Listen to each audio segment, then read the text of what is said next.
Hi hello ನಮಸ್ತೆ ಎಲ್ರಿಗೂ ಕೂಡ ನ್ಯೂಸ್ 18 ಡಿಜಿಟಲ್ ಕಾಂಟೆಂಟಿಗೆ ಸ್ವಾಗತ. ನಾನು Ashik Mulki. Indian Premier League IPL ರೋಚಕ ಹಂತ ತಲುಪ್ತಾ ಇರುವಂಥದ್ದು. ಆರಂಭಿಕವಾಗಿರುವಂಥ 6 ತಂಡಗಳ ಮಧ್ಯೆ ಇದೀಗ ಪ್ಲೇ ಆಫ್ಗೋಸ್ಕರ ಭಾಳ ದೊಡ್ಡ ಜಿದ್ದಿನ ಪೈಪೋಟಿ ನಡೀತಾ ಇರುವಂಥದ್ದು.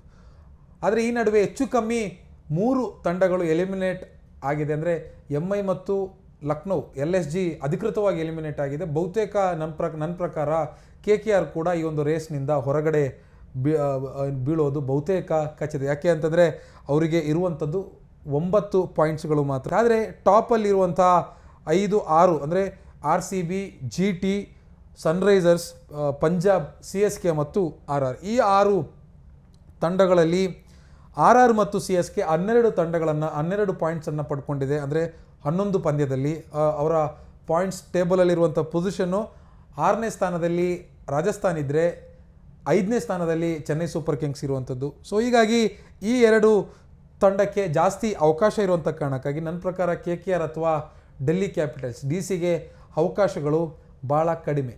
ಇವರು 16 ಅಥವಾ ಕನಿಷ್ಠ 14 ಪಾಯಿಂಟ್ಸನ್ನು ಜನರೇಟ್ ಮಾಡ್ಕೋಬೇಕು ಅಂತಂದರೂ ಕೂಡ ಡೆಲ್ಲಿ ಅವರು ಇನ್ನೂ ಹೆಚ್ಚು ಕಮ್ಮಿ 2 ಪಂದ್ಯಗಳನ್ನು ಗೆಲ್ಲಬೇಕಾಗುತ್ತೆ. ಅವ್ರದ್ದು ಕೂಡ 11 ಪಂದ್ಯ ಆಗಿದೆ. ಇನ್ನಿರುವಂಥದ್ದು 4 ಪಂದ್ಯ. 4ರಲ್ಲಿ 2 ಗೆದ್ದರೆ 14 ಪಾಯಿಂಟ್ಸ್ ಮಾಡ್ಕೊತಾರೆ.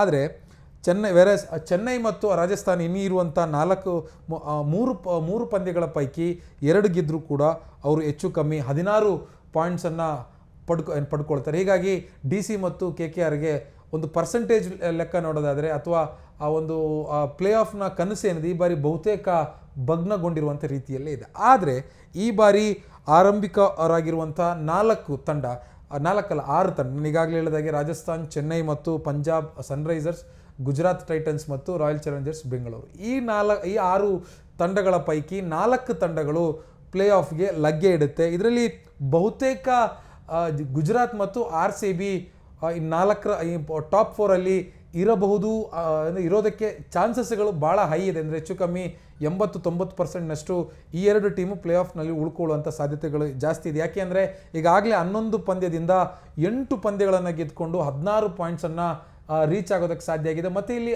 ನಮ್ಮ RCBಗೆ ಒಂದು ಪಾಸಿಟಿವ್ ಸೈನ್ ಏನು ಅಂತಂದರೆ, ಇನ್ ಕೇಸ್ ಪಾಯಿಂಟ್ಸ್ ಟೇಬಲ್ನಲ್ಲಿ ಪಾಯಿಂಟ್ಸ್ಗಳಲ್ಲಿ ಸಮಬಲ ಸಾಧಿಸ್ಕೊಂಡ್ರೆ ರನ್ ರೇಟನ್ನು ಮುಂದೆ ಇಟ್ಕೊಂಡು RCB ಮುಂದಿನ ಹಂತಕ್ಕೆ ತೇರ್ಗಡೆಗೊಳ್ಳೋದಕ್ಕೆ ಎಲ್ಲ ಅವಕಾಶ ಇದೆ. ಮತ್ತು ಮುಖ್ಯವಾಗಿ ಟಾಪ್ 2ನಲ್ಲಿ ಉಳ್ಕೊಳ್ಳೋದಕ್ಕೆ RCBಗೆ ಬಹುದೊಡ್ಡ ಅವಕಾಶ ಸದ್ಯದ ಮಟ್ಟಿನಲ್ಲಿರುವಂಥ ಟೇಬಲ್ ನೋಡಿದ್ರೆ ಅನ್ನಿಸ್ತಾ ಇರುವಂಥದ್ದು.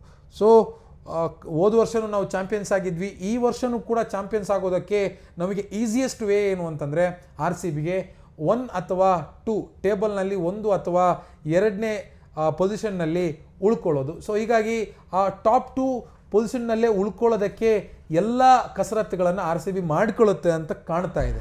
ಇದರ ಕೆಳಗಡೆ ಇರುವಂಥದ್ದು ಸನ್ರೈಸರ್ಸ್ ಹೈದರಾಬಾದ್ ಮತ್ತು 4ನೇ ಸ್ಥಾನದಲ್ಲಿ ಪಂಜಾಬ್ ಕಿಂಗ್ಸ್. ಆದರೆ RCB ಮತ್ತು GT SRHಗೆ ಈಗಾಗಲೇ 12 ಪಂದ್ಯಗಳು ಮುಗಿದೋಗಿದೆ. ಇನ್ನು ಅವ್ರಿಗೆ ಇರುವಂಥದ್ದು 2 ಪಂದ್ಯ. 2ರಲ್ಲಿ 1 ಪಂದ್ಯ ಗೆದ್ದರೂ ಕೂಡ GT ಮತ್ತು RCB 18 ಪಾಯಿಂಟನ್ನು ಮಾಡ್ಕೊಳ್ಳುತ್ತೆ. 2 ಗೆದ್ದರೆ ಹೆಚ್ಚು ಕಮ್ಮಿ 20 ಪಾಯಿಂಟನ್ನು ಮಾಡ್ಕೊಳ್ಳುತ್ತೆ. ಈಗಿನ ಪಾಯಿಂಟ್ಸ್ ಟೇಬಲನ್ನು ಒಂದು ಆ ಪೊಸಿಷನನ್ನು ನೋಡ್ತಾ ಹೋದರೆ CSK, RR, ಪಂಜಾಬ್ ಮತ್ತು ಸನ್ರೈಸರ್ಸ್ ಹೈದರಾಬಾದ್ ಈ 4 ತಂಡಗಳ ಮಧ್ಯೆ ಟಾಪ್ 4ಅಲ್ಲಿ 2 ಜಾಗಗಳಿಗೋಸ್ಕರ ಭಾಳ ತೀವ್ರವಾಗಿರುವಂಥ ಪೈಪೋಟಿ ನಡೀತಾ ಇರುವಂಥದ್ದು.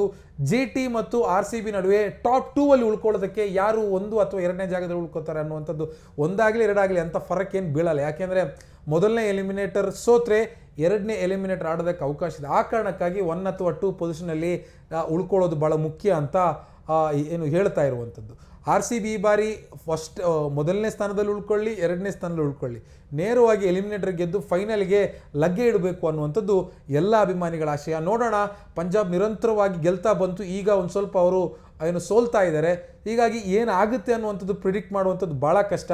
ಟಾಪ್ 6 ಟೀಮಲ್ಲಿ ಈ 4 ತಂಡಗಳು ಯಾವುದಾಗಿರುತ್ತೆ ಅನ್ನುವಂಥ ಪ್ಲೇ ಆಫ್ಗೆ ಹೋಗುವಂಥ 4 ತಂಡ ಯಾವುದಾಗಿರುತ್ತೆ ಅನ್ನುವಂಥ ಚರ್ಚೆಗಳು, ಕುತೂಹಲಗಳು ಈಗಾಗಲೇ ಜಾಸ್ತಿ ಆಗಿರುವಂಥದ್ದು. ಇನ್ನೇನು ಕೆಲವೇ ದಿನಗಳಲ್ಲಿ IPL ಪಂದ್ಯದ ಪ್ಲೇ ಆಫ್ ಕೂಡ ಶುರುವಾಗುತ್ತೆ. ಏನಾಗುತ್ತೆ ಅನ್ನುವಂಥದ್ದನ್ನು ಕಾದು ನೋಡೋಣ.